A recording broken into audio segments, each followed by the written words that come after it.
If you're a lineman in charge of keeping the lights on, Grainger understands that you go to great lengths and sometimes heights to ensure the power is always flowing, which is why you can count on Grainger for professional-grade products and next-day delivery, so you have everything you need to get the job done.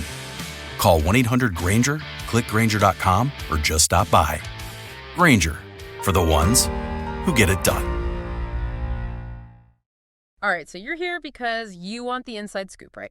You want to know what's up with this Minecraft movie everyone's talking about, but you don't have time to wade through a ton of articles and reviews. That's where we come in. Exactly. We've done the digging for you.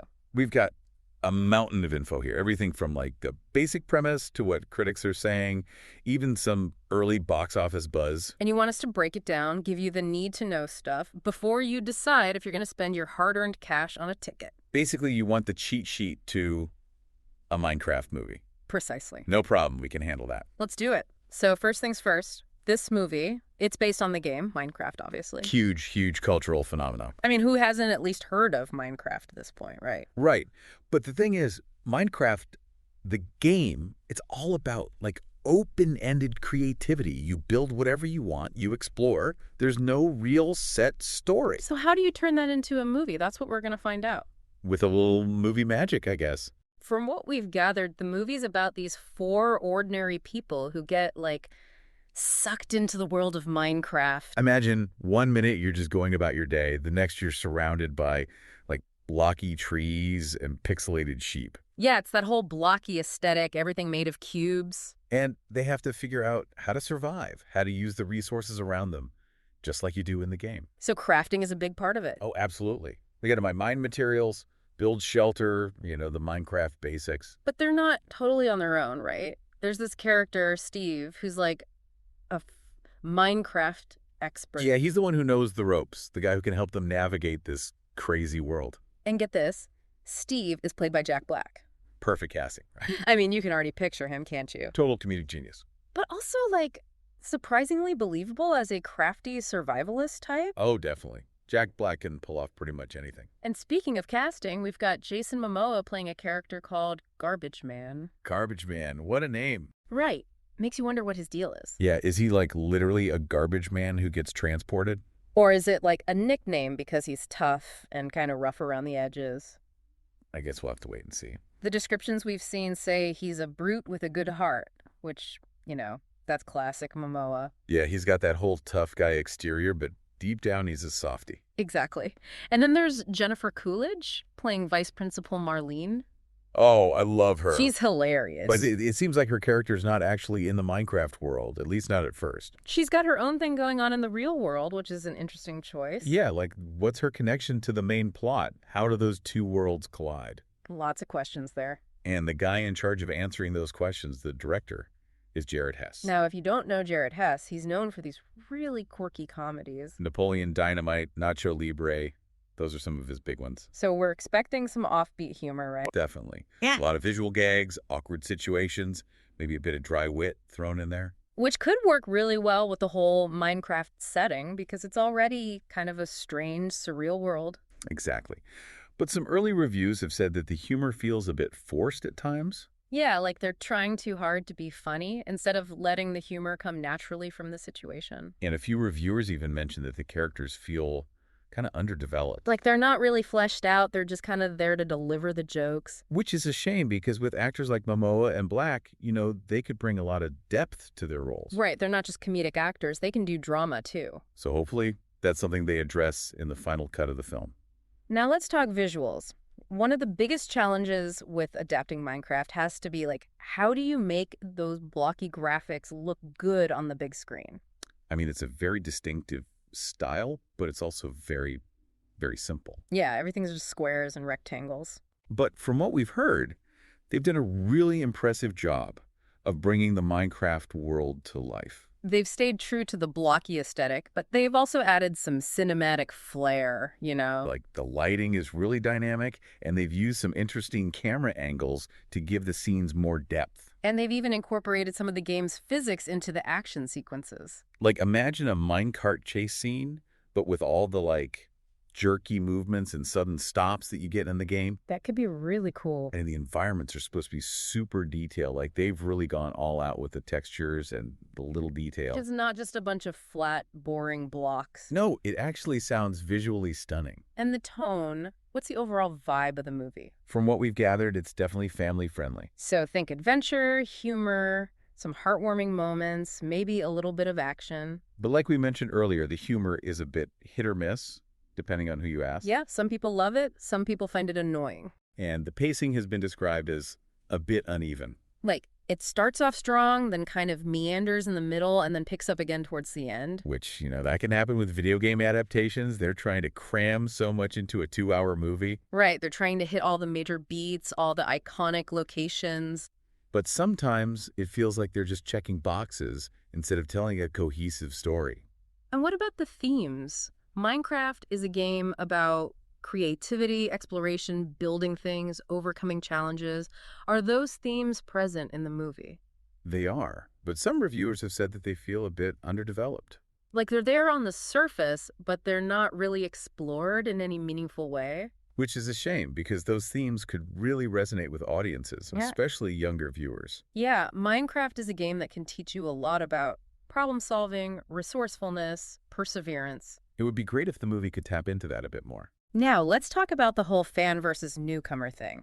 Because you've got people who are diehard Minecraft fans who've been playing the game for years. And then you've got people who've never even touched the game, who are just going to the movie because, it's a big summer blockbuster. So how do you make a movie that appeals to both groups?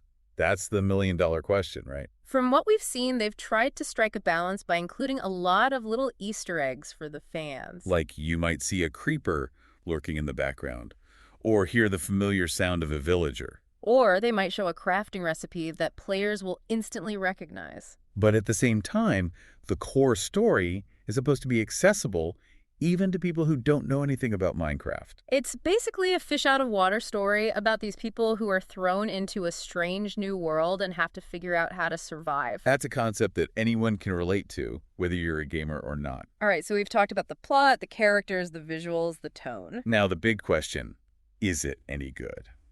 What are the critics saying? Well, the reviews are kind of mixed, to be honest. Not a total disaster, but not a universal masterpiece either. Exactly. A lot of critics have praised the visuals, which we already talked about. They say it's a really faithful adaptation of the game's aesthetic, but also very cinematic and impressive to look at. And the performances from Momoa and Black are getting a lot of positive attention. Their chemistry is supposed to be really great. They bring a lot of humor and energy to the film. But the main criticism seemed to be around the story and the characters. Some reviewers felt like the plot was too thin, that it didn't really have much depth. And they felt like the characters weren't fully developed, that they were just kind of there to move the plot along. And as we mentioned before, the humor hasn't landed for everyone. Yeah, some critics found it forced or out of place.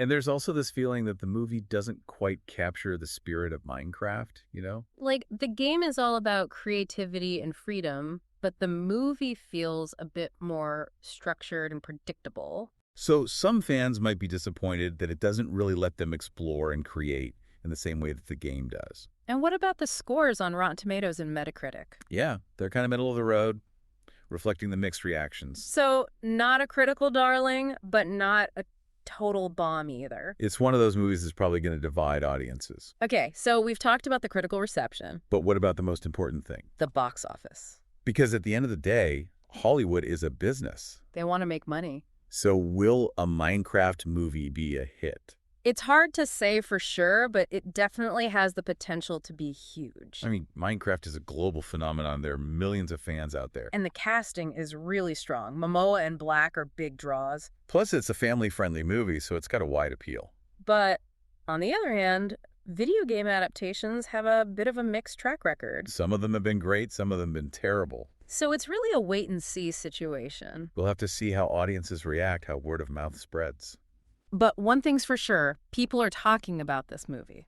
It's generating a lot of buzz. So, to sum up, what are the key strengths and weaknesses of a Minecraft movie? Well, on the plus side, the visuals are impressive, the casting is great, and it's got a broad appeal. But on the downside, the story and characters might feel a bit thin, the humor is divisive, and it might not fully capture the magic of the game. So it's a bit of a mixed bag. Exactly. But ultimately, whether you enjoy it or not is going to come down to your personal preferences. Are you a Minecraft fan? Do you like Jared Hess's style of humor? Are you looking for a deep, thought-provoking film? Or are you just looking for some fun, lighthearted entertainment? Once you answer those questions, you'll have a better idea of whether this movie is for you. And that's what this deep dive is all about, giving you the information you need to make an informed decision. So there you have it, folks, our take on a Minecraft movie. We hope you found it helpful. And if you did, be sure to check out our other deep dives on all sorts of topics. We're always digging into something new and interesting. So until next time, keep exploring, keep learning, and keep playing Minecraft. Maybe we'll see you in the overworld sometime. That's right. And maybe, just maybe, we'll bump into Jason Momoa and Jack Black while we're there. Now that would be a story for the ages. All right. That's it for us. Thanks for listening. See you next time. Bye. Today is your lucky day. Today is the day that our $3 website works for you, paying you directly to your PayPal daily. Imagine $3 ongoing continuous payments to your PayPal account. Imagine falling asleep and waking up to $300 in your PayPal account. How would this make you feel? How could this help you? What bills could you pay? What kind of fun could you have? What does that retirement look like now? All for a one-time payment of $3. This website is DFY done for you, fully built and completely hosted, and never stops collecting payments for you. You have spent $3 on coffee on a regular, but that coffee won't help you create multiple streams of income. Click the link below.